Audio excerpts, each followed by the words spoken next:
네, 뉴스 시작합니다.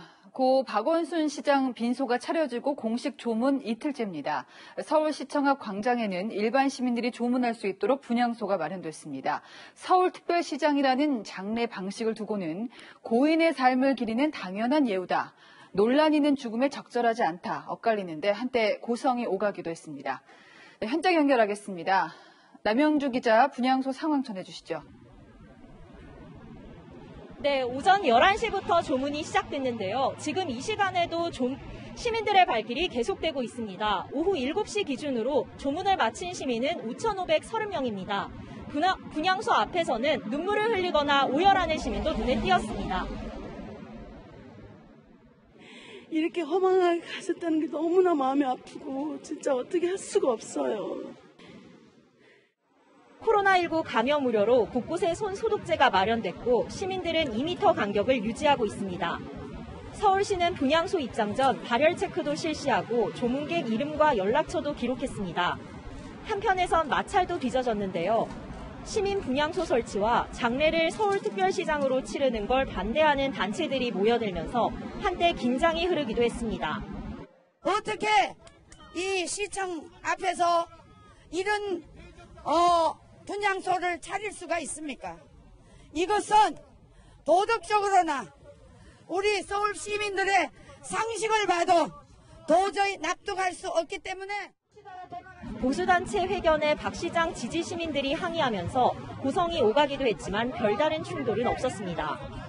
서울시청 앞 분향소는 박 시장의 발인 당일인 오늘 13일 오후 10시까지 운영됩니다. 서울 외에도 광주와 전주, 박 시장의 고향인 경남 창녕 등에도 분향소가 설치됐습니다. 지금까지 서울시청 앞에서 채널A 뉴스 남영주입니다. 네, 이번에는 빈소가 차려진 서울대학교 병원으로 가보겠습니다. 계속 해외에 머물러 온 박 시장의 아들이죠. 주신 씨도 오늘 급히 귀국한 것으로 알려졌는데 현장 상황 알아보겠습니다. 자, 이지훈 기자, 오늘 장례위원회가 꾸려졌죠? 네, 오후 2시 이곳 빈소에서 장례위원회 명단이 발표됐습니다. 백낙청 서울대 명예교수와 이해찬 더불어민주당 대표, 그리고 서정협 서울시장 권한대행이 공동위원장을 맡았습니다.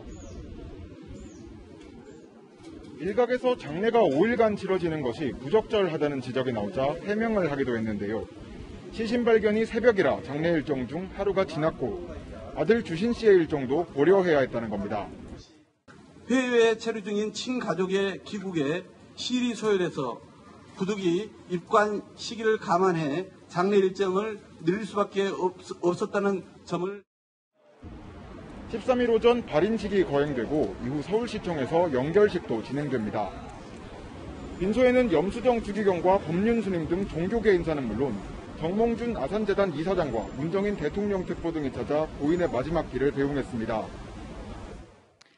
네, 또 박주신 씨가 입국을 했다고 하는데요. 빈소에는 도착을 했습니까? 예, 영국에 거주하는 박주신 씨가 오늘 오후 인천공항을 통해 귀국했다는 소식이 전해졌는데요. 아직까지 이곳 빈소에는 도착하지 않은 것으로 파악되고 있습니다. 인천공항 별도 검역소에서 코로나19 진단검사를 받고 결과를 기다리는 것으로 보입니다. 해외 입국자는 2주간 자가격리가 원칙이지만 부모 장례를 치르기 위해 귀국한 경우 예외 규정이 적용되는데요. 음성 판정을 받으면 곧바로 빈소로 올 수 있습니다. 주신 씨 일정에 맞춰 오늘로 예정돼 있던 입관식도 내일로 미뤄졌습니다. 지금까지 서울대학교 병원에서 채널A 뉴스 이지훈입니다. 네, 그런데 짚어볼 점이 있습니다. 고 박원순 시장을 고소한 여성에게 지금 상황이 어떻게 느껴질지 걱정스럽기도 합니다. 2차 가해가 될 수 있다며 여성단체도 서울시 주관으로 치르는 장례를 반대하고 나섰습니다. 이미 온라인에서는 고소인 신상 터리가 시작됐고 가짜 사진도 나돌고 있습니다. 박건영 기자입니다. 한국성폭력상담소 등 여성단체가 고 박원순 서울시장의 서울특별시 장에 반대한다는 입장을 밝혔습니다. 대대적으로 치러지는 장례 절차가 성추행 피해를 주장하는 여성에게는 2차 가해가 될 수 있다는 겁니다. 여성단체는 피해자가 말할 수 있는 시간과 이를 들어야 할 사회적 책임을 사라지게 하는 흐름이라고 지적했습니다. SNS상에서는 서울시 5일장 반대, 피해자와 연대합니다라는 해시태그를 다는 운동도 시작됐습니다. 합의가 있을 수도 있는데 문제가 규명되지 않은 상태로 대우를 해주는 걸로 하는 거는 약간 좀 아니지 않나. 온라인에서는 성추행 고소인을 향한 무분별한 공격이 이어지고 있습니다. 고소장이라는 정체불명의 글이 퍼졌고 이 내용을 바탕으로 고소인을 향한 2차 가해가 벌어졌습니다. 인터넷 게시판에는 참교육을 시켜주겠다며 고소인의 신상을 캐는 글까지 올라왔습니다. 경찰은 온라인상에서 고소인에 대한 2차 가해 행위가 발견될 경우 증거를 수집하는 등 내사에 들어갔습니다. 고소인이 명예훼손으로 고소장을 제출하면 정식 수사도 벌일 방침입니다. 서울시도 사건과 상관없는 직원이 고소인으로 지목된 가짜 사진이 떠돌자 경찰에 수사를 의뢰했습니다. 채널A 뉴스 박건영입니다.